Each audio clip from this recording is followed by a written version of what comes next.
Start recording and we will get started again. Thank you for attending today to our Women in Mechanical Engineering event. This is welcome to everyone, even those who do not identify as women or females, but we wanted to have a focus on this event. We host this event every year and it's one of my favorites.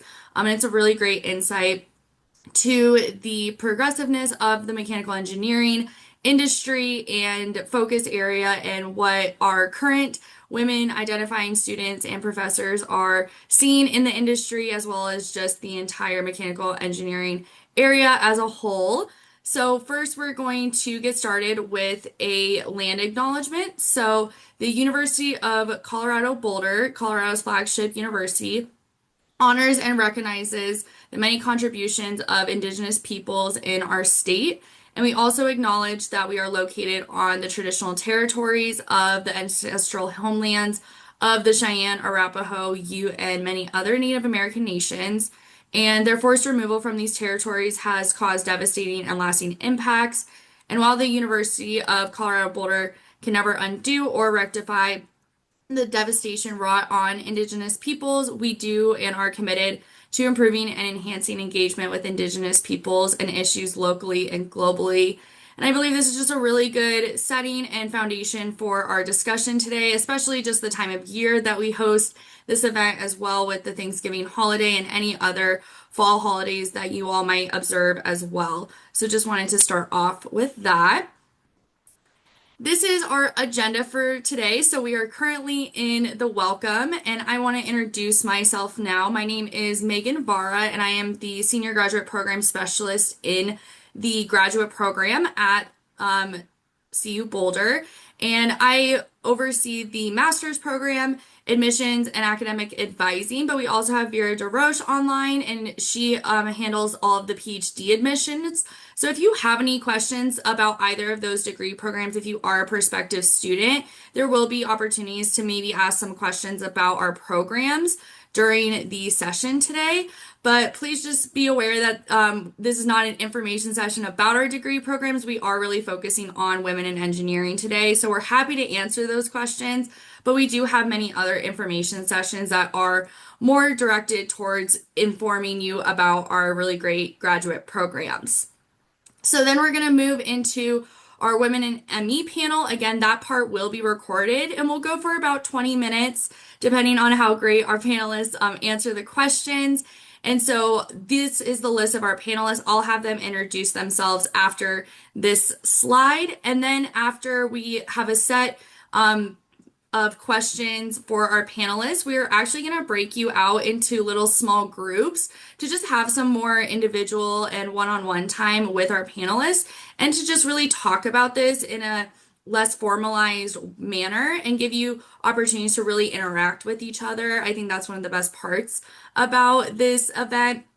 And so you will be able to choose which breakout room you go into and you'll talk for about 10 minutes. Our panelists do have some slated questions if some conversation doesn't happen organically, but that will not be recorded and you are welcome and really encouraged to interact, to really discuss your thoughts about some of the questions that we have. And then if organic conversation happens, that's just going to be beautiful and great. And then we'll come back to the main room after that, and I just want to hear what y'all talked about, what you learned, and again, that will not be recorded, so feel free to turn on your cameras, unmute. We would love to have your participation in that as well.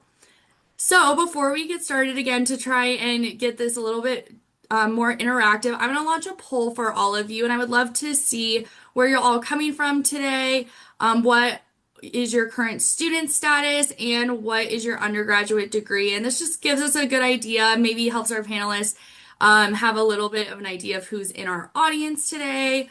So I will share these results so you can all see them after we get them through, but you should be able to access this poll on your Zoom if you go to your control meetings or your meeting control box. And then if you can't see it, it should be under the little more button with the 3 dots. There should be a poll option there. So yeah, we're getting some answers here.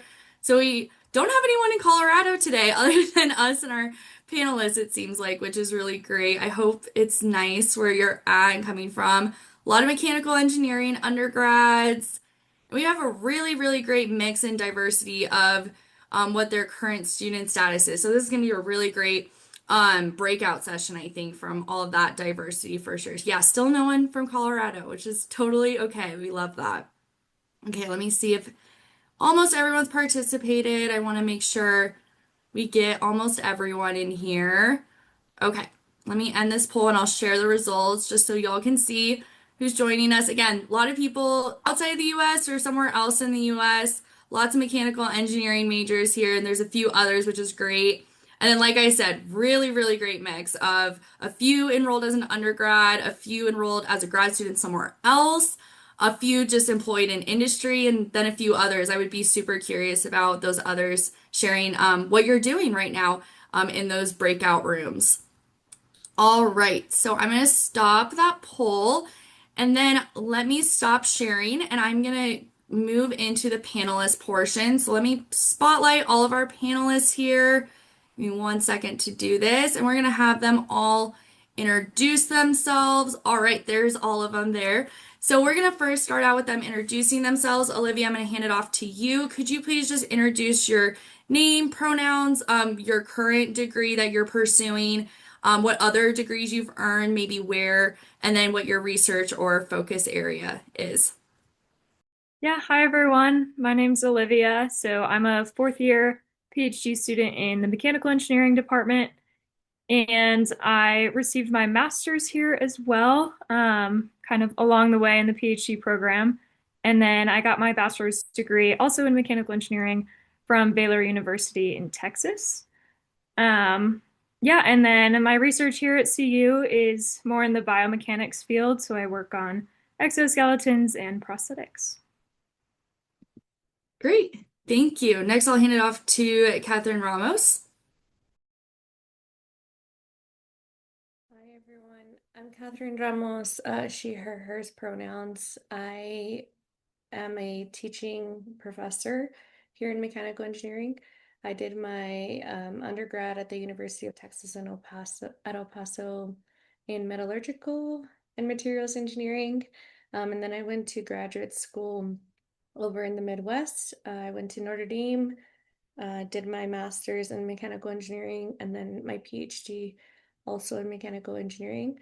My area of research was computational solid mechanics, and then I immediately went straight into teaching. So I've been at the University of Colorado Boulder since fall of 2021.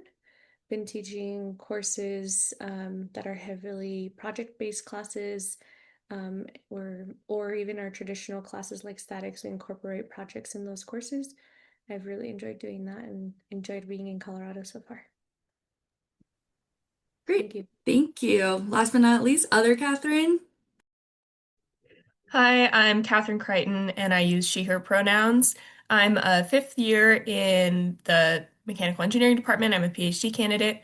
I got my master's, again, along the way in mechanical engineering from CU. And then before that, I got my bachelor's degree in mechanical engineering and physics from California State University, Chico. So that's in the middle of nowhere in the North Valley of California. My research right now is focused on printed electronics and bioelectronics, and that's mainly for environmental sensing, but I've been getting into kind of nature integrated sensing, so trying to implant electrodes into plants, and seeing what we can do with flexible electronics. Great. Thank you all very much. And again, just a reminder, they will all be in breakout rooms in the middle of this session. So if they said any research that you're really interested in, or if they went to your same undergraduate college or anything like that, you can definitely pick a breakout room because of a connection there. I highly recommend that as well. So we'll get started with our slated questions here. So the first one is, what sparked your interest in working within the mechanical engineering field? And I'll start with Catherine Ramos first. So I actually, like I mentioned, I started off in metallurgical and materials engineering for my undergrad. I mostly went to materials and not mechanical right away because our materials program at my university was really small. and I enjoyed being able to interact with my professors and learn. I could count my and identify every single one of the professors in the department. So the department felt a lot smaller. And so I gravitated towards the closest degree that I could find at my university that was still incorporating a lot of mechanical courses. So I always had a draw towards mechanical engineering. And I think ultimately I ended up in engineering because I was really, really good at math and I really enjoyed doing math and just was never told that maybe I could pursue that or something else related. Everyone just recommended that I do engineering instead. And I enjoyed doing those classes, and so I kept going down that route. When I went to my graduate school, um, that was definitely more of I wanted to get more towards the mechanical engineering degree. And so I ended up working with a group who was doing a lot of computational solid mechanics, and it was a lot of prediction of materials. And so there was just like this great blend of my background and something that I was interested in. So I decided to pursue that, and I've really enjoyed teaching these courses. I was previously in a different program and just switched over to mechanical engineering. And one of the main draws was I wanted to teach more mechanical classes. And so I've just always had a fascination for mechanical engineering, and I really enjoy learning about it and now teaching other students about it. So that's sort of kind of how I ended up where I'm at now. Yeah, thank you. I'm sure anyone in the audience could have some sort of parallel or connection with that story that you just shared. So thank you so much. Catherine Creighton, what about you? For me, I kind of grew up in a very like mechanical engineering heavy environment, and also construction and cars based. My dad was a general contractor and built the house that we grew up in. And my family is also very into off-road racing, so in Baja and other parts of Mexico. And so I just grew up doing construction, working on cars, really loved mechanical systems. And so that led me into first robotics um, during the majority of my K through 12 education.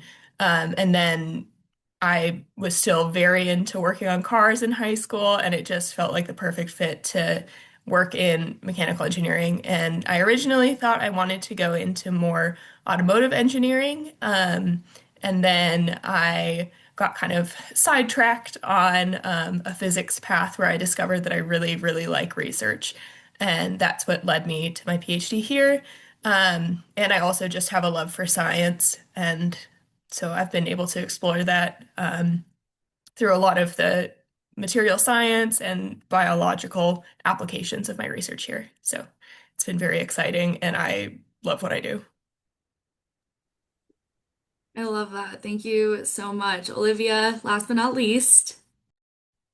Yeah, so I guess my story's a little different. I grew up in a very rural part of Iowa, so a state in the Midwest. I really enjoyed like the math and science programs at my high school, but because we were so rural, we didn't have a lot of like STEM-based courses or ways for me to kind of explore that. So I was pretty lost when I got to college. And my sister was a nurse, and I was like, yeah, let me go ahead and do medicine. That's what everyone is doing. And eventually, about a year into the pre-med track, realized that I really wanted more math. I wanted to be more hands-on. I wanted to do some design and problem solving. So I started to explore with the engineering program at Baylor, and then, yeah, completely fell in love from there. Similar to Dr. Ramos, I was in a very small program. Really enjoyed working closely with people. And yeah, so kind of now I'm kind of combining that medicine and math in the biomechanics field. So yeah.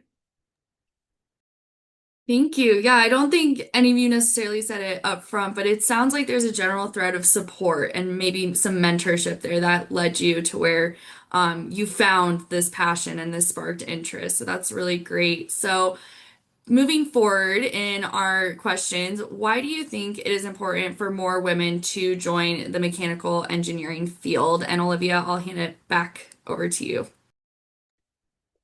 Yeah, so in the biomechanics field, what I've found and what is becoming more prominent is that women are pretty understudied, women and other gender minorities. And it kind of puts us in this position of only understanding half of the picture of medicine.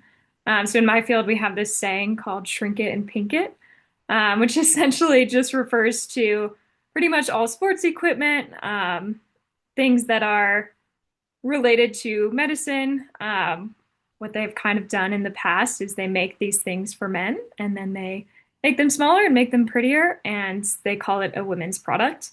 And so in my field, we're kind of tackling that and figuring out how to overcome that. And I think having women in the field is kind of the first step. We have to advocate for ourselves. And I feel like without us being the people who make that change, nothing's really going to happen. So I think, yeah, having women in engineering is just so important for being advocates for ourselves. Yeah, thank you so much, Catherine. Creighton, what about you? Yeah, I support what Olivia said. We need to have a more diverse base to be able to make more informed and better engineering decisions. This is where I'll plug Janet Tsai's Design for Inclusion class. I took that and it was a fantastic class that looked into why we need to have more diverse opinions and people inside of engineering as a whole. But specifically with women and other gender minorities, we need to increase numbers so that we can have, you know, better decisions made about engineering things, and then also tackle topics in a different way than the traditional shrink it and pink it, um, so that we can actually have products that reflect people's needs. Absolutely. And I second that course. If any of you are interested in the master's or PhD program, you can definitely take that course as a part of your curriculum. So that's a really great one, Catherine, to mention. Catherine Ramos, I'm curious about your answers to this question because you are a faculty member. You see, hundreds of students coming in. So I'm curious about how you see this in the classroom and then again, even outside of the classroom. Yeah, I think definitely was captured really well by both Olivia and Catherine that there's a lot of research, a lot of case studies that we try to share with our students about the reasons and benefits of having more women in engineering. At least from, my perspective of teaching and also still going to school in what felt like I was one of the very few in my classrooms, or also had very, very few women professors. I think between both undergrad and graduate school, probably less than five professors total in engineering that I took courses with. And so for me, it's definitely one aspect of it to, to continue to encourage other women to join programs, whether that's undergrad or graduate school, is to also increase that level of support while you're in school. So like the more that you can have as a support system while you're going to school, I feel like that's also a huge contributor to ensuring that our students continue on their track. I know for myself, there was a lot of times in graduate school where I just did not want to continue um, for multiple reasons. But one of the biggest support systems that I had in graduate school was the Society of Women Engineers. And it was a place where I felt that I could, decompress and share out what was going on in my lab with my advisor. The struggles of graduate school and having that support system is really critical and crucial for me when I needed it the most. I didn't mention, but we have a wonderful graduate society of women engineers.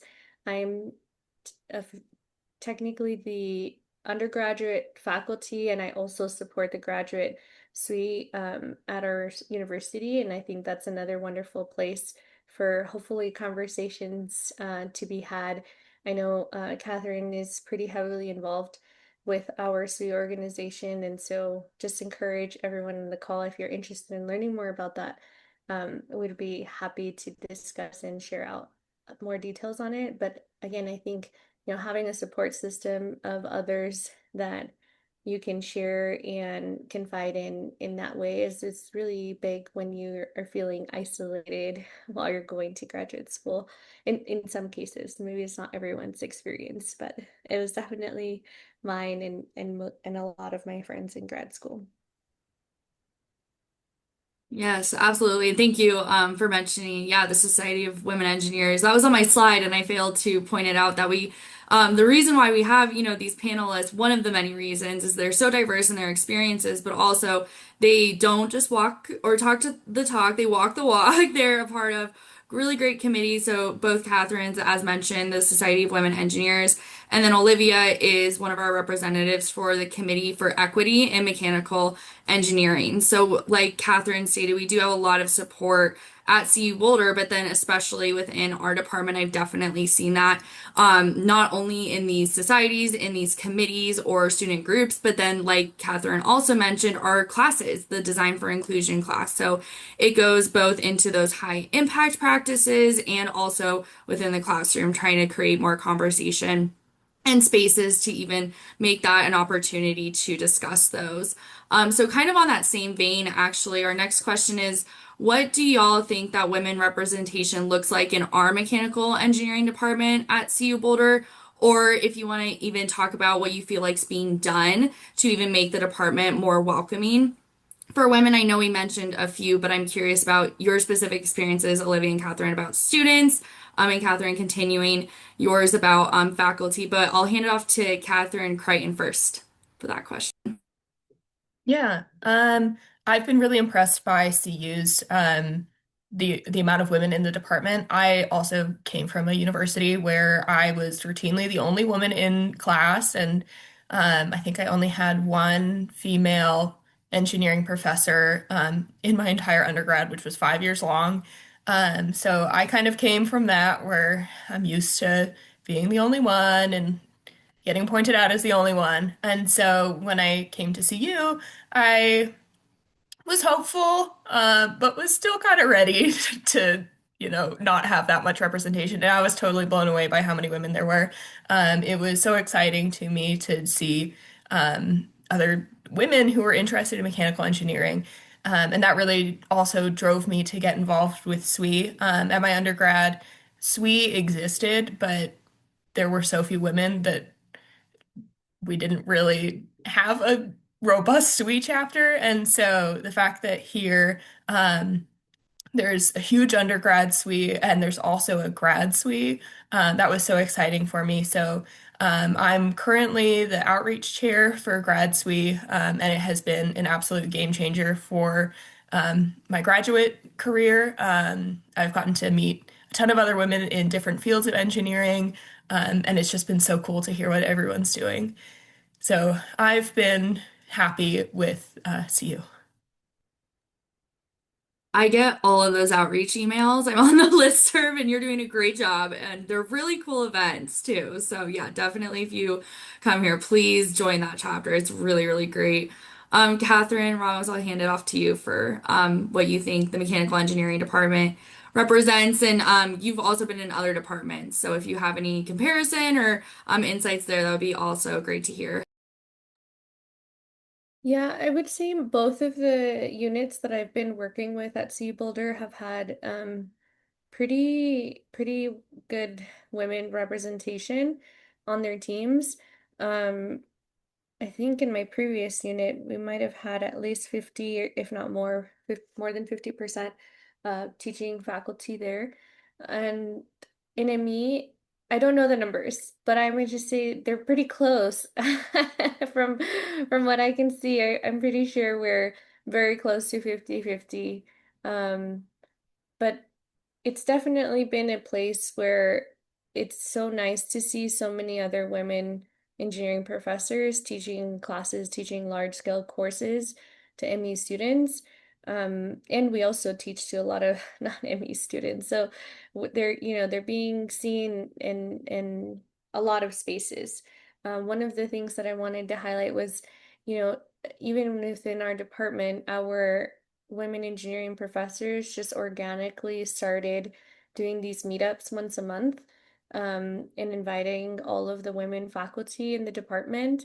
And we're working very closely with trying to set up uh, a women's lunch with our faculty and our graduate students, our women graduate students.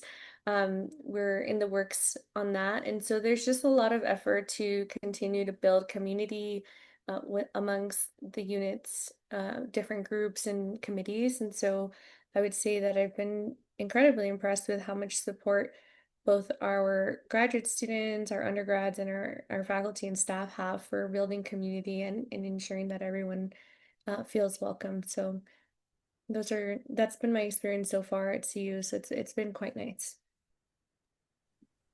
Great. Thank you so much. Olivia, what have you experienced in our department? Yeah, my experience was similar to Catherine's. I was completely blown away when I got here, as to how many women are represented, both as grad students and as faculty and staff.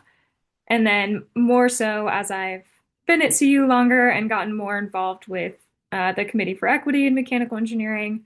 We work on planning all of these events for building community among graduate students and having safe spaces to talk about challenges and things that are hard and also celebrate things that go well. And our female faculty and staff specifically have been so helpful in planning those events, in participating in them, and just showing up to support us and be there for all of the students. But I think especially as women, sometimes it's just great to see them involved. And then as for what's being done, I can kind of speak to, we have this new workshop series that we're working on developing. It's called the Resilience or Research and Outreach Resiliency Program. And so I'm an ambassador for that. And essentially it's like this new workshop series where we're focusing on how can we prepare students for graduation? How can we help incoming students,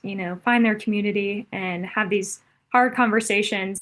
And last year, we kind of did a prototype of the workshop, and we had an almost all female faculty panel, which was my first experience with that. It was really awesome to see and hear their experiences, and hopefully that's something we can continue into the next semesters. Yes, that would be amazing. And I'm so excited to hear about all of these things upcoming and that I get to tell all my students about, including y'all. So that's really great. So, last question before we take these conversations into breakout rooms. What's one piece of advice that you would give to women that are interested in mechanical engineering, maybe in industry, even trying to get in, or even coming to the CU ME graduate program? What does success look like to you, and what have you gotten advice maybe, and what would you encourage other people in this space to maybe be a little bit more successful in their pursuits of that? Let's start with Catherine Ramos on that one. I think my biggest piece of advice is to try to find your network and your support system, whatever that is. That could be other women in engineering graduate students through our Society of Women Engineers. It could be small group study groups that you are, leaning on while you're taking on these really hard graduate courses. I think for me, there was a big shift between my undergrad classes and my graduate schooling courses. So I definitely found that asking questions and finding a support system was pretty critical, whether that's graduate school or going into the field and, doing quite a few internships when I was a student. It was really important to find a mentor and to figure things out and not try to figure everything out on my own. I think asking a lot of questions and seeking guidance from people that already have some good answers is a great place to start, so that you're not feeling lost and alone. There's always somebody that's going to be willing to help and support and mentor. And so trying to find those support systems was pretty critical for me, and I highly recommend seeking out those systems when you get here. Yeah, great piece of advice. And it's easier to ask for help in those situations. You know who to go to. You know that, you will go into a place without judgment. So that's a really great piece of advice. Thank you. Other Catherine, let's go to you.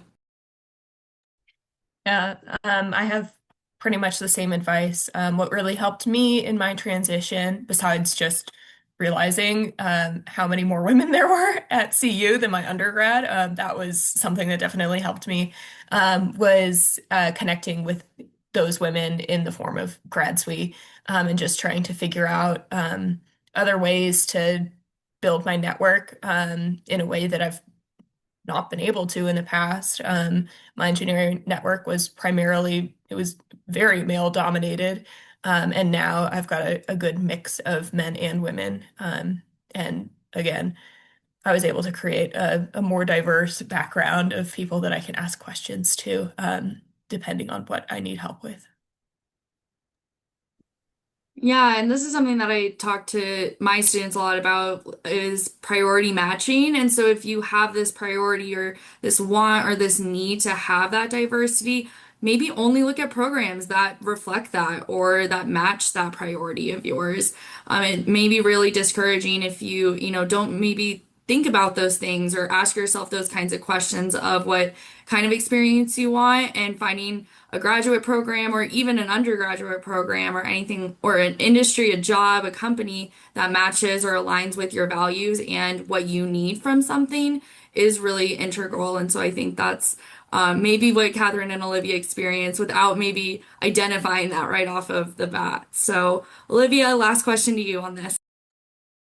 Yeah, I think my best advice is to just be confident in the skills that you've developed through coursework, through industry experience, and also just in the knowledge that you have as an engineer. I think I spent way too much time in my undergrad doubting myself and second guessing my place in engineering, especially my place as a woman in engineering. And through grad school, through my experience at CU, I kind of realized I am qualified, much more qualified than I've ever really given myself credit for. And I'm sure all of you are too. So just make sure to be confident. And yeah, I think that's the best advice I can give. All amazing, great advice. So thank you so much. I want to say that on recording and that all of these answers were so inspiring. And again, one of the main reasons, this is one of my absolute favorite events. I always walk away feeling so good and inspired. So thank you so much. I am going to stop the recording now.